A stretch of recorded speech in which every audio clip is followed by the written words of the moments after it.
Tervitused Pähklimäel. Osad teist on võib-olla kursis, kuidas vahepealne ehitus on läinud ja osad võib-olla ei ole. Infoks lihtsalt see, et tänane maja on meil täielikult kinni. Siin majas on isegi natuke soe.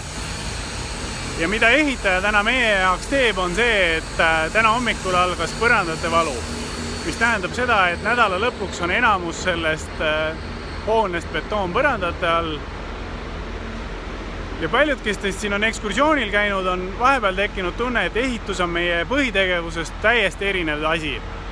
Ma olen peaaegu sellega nõus, aga lõpuni ei ole, sellepärast, et mõned sarnased huvid ja hobid on nii ehitajal kui meil. Ühe näitena ma võin tuua, et kui tehti ettevalmistusi selleks, et saaks täna põrandaid valada, siis ehitaja kulutas ära iga päev täpselt sama palju kütust, nagu meie selleks, et oma põhitööd teha. Ehk siis, kui meie sõidame terve Eesti ristipõiki läbi, siis ehitaja lihtsalt sulatas ja küttis seda maja selleks, et saaks põrandaid valada. Ja teine tore asi, mis ehitaja ja meie juures on hästi sarnane, on see, et ka ehitajatele meeldib korvpalli mängida.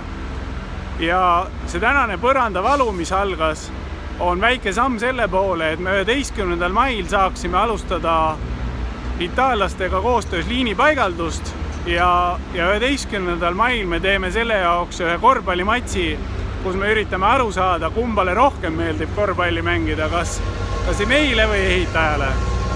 Te kõik olete siia korvpallimatsile pealt vaatama ja kaasa elama tere tulnud.